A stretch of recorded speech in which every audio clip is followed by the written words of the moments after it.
Nous lisons Matthieu chapitre 18 et nous allons relire les versets 23 à 27 et continuer.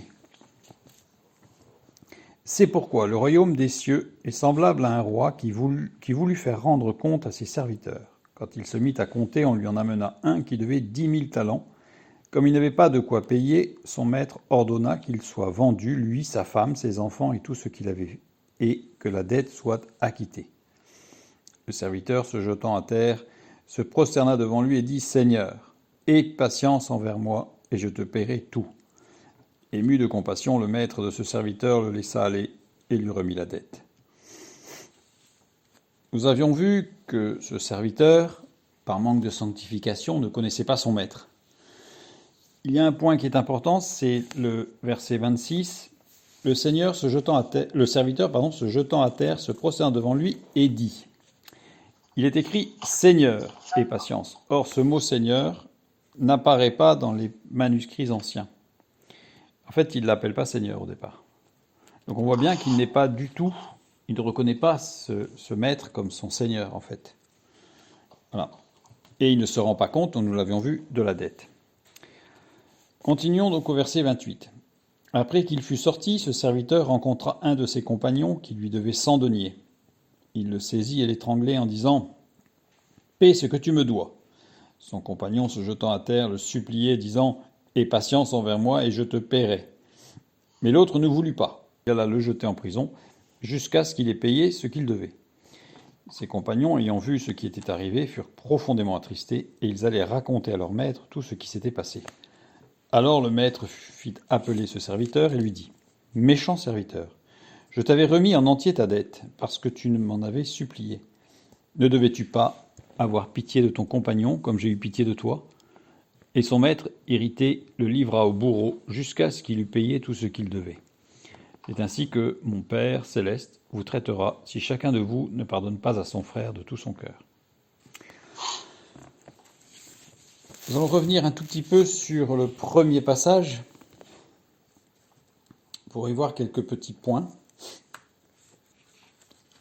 À savoir qu'il y a deux personnages.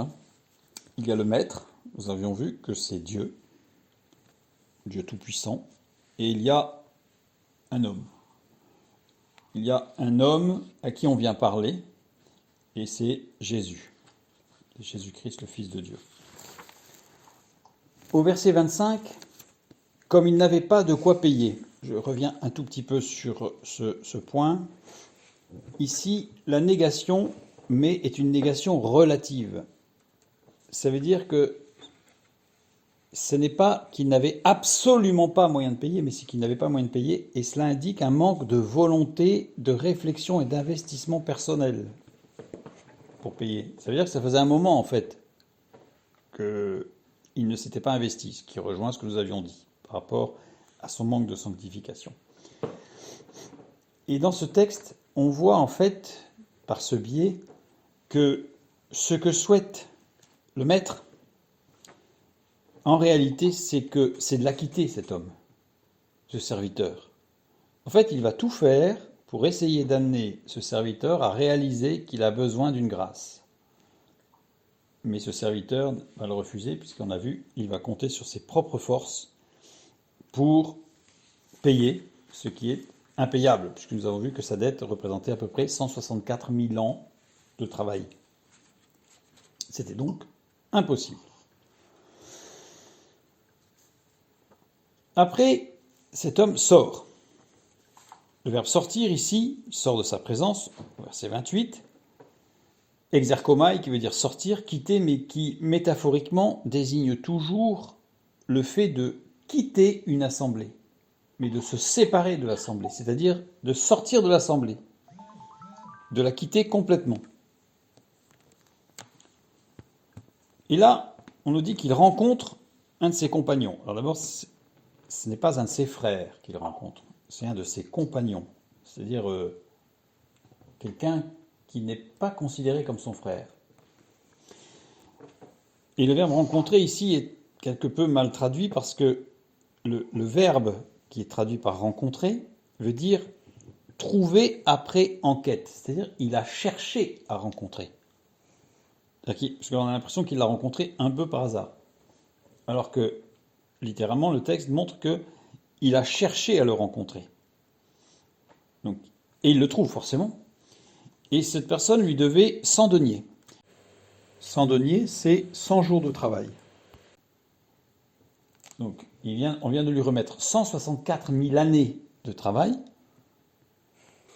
Et il rencontre un de ses compagnons qui lui doit 100 jours de travail. Il le saisit. Le verbe saisir ici veut dire être fort et puissant, se faire supérieur, dominateur. Donc il se fait supérieur. Un peu, tu me dois quelque chose, c'est moi le supérieur de fait. Il prend la supériorité. Il prend l'ascendance sur son compagnon. Et le verbe étrangler ici veut dire étouffer, bien sûr, mais aussi empêcher de grandir et de s'épanouir. En disant « paie ce que tu me dois ». Son compagnon, se jetant à terre, le suppliait, disant « aie patience envers moi, je te paierai 100 jours de travail ». Ça reste tout à fait raisonnable à rembourser. Mais l'autre ne voulut pas, et il alla le jeter en prison. Le verbe aller ici, aperkomai, apo, une séparation, et de le mettre en public. C'est-à-dire que littéralement, il l'isola. Donc il a pris la supériorité sur lui. Ensuite, l'objectif, c'est de l'empêcher de grandir, de s'épanouir, et de le séparer des autres. On voit tout un aspect dominateur, pour pas voir pervers, dictatorial. Jeter en prison, c'est jeter ses ballots, laisser tomber quelque chose sans se préoccuper de l'endroit de sa chute. C'est-à-dire de façon, je dirais, assez violente. En prison, c'est eis, dans le but de. Et prison, foulaké, qui veut dire littéralement, désigne le fait d'être surveillé, tenu à l'œil. En fait, c'était une sorte de prison, c'était pas forcément une prison physique dans laquelle il voulait mettre son compagnon, c'est qu'il voulait prendre autorité sur lui, l'étouffer, comme un pervers narcissique, comme un pervers égoïste, qui voulait tout ramener à lui. Et c'est là l'attitude complètement inverse du maître qui lui avait remis 164 000 années de travail, puisque ce maître a tout fait pour qu'il puisse prendre conscience de la nécessité d'une grâce qu'il voulait lui accorder. Totalement différent. Totalement différent.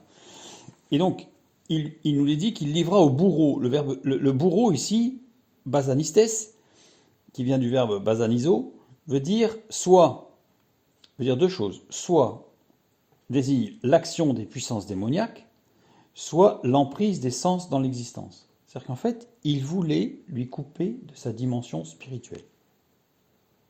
Jusqu'à ce qu'il lui payait. Jusqu'à ce que, c'est éos, donc c'est plutôt à traduire par aussi longtemps que qu'il lui payait.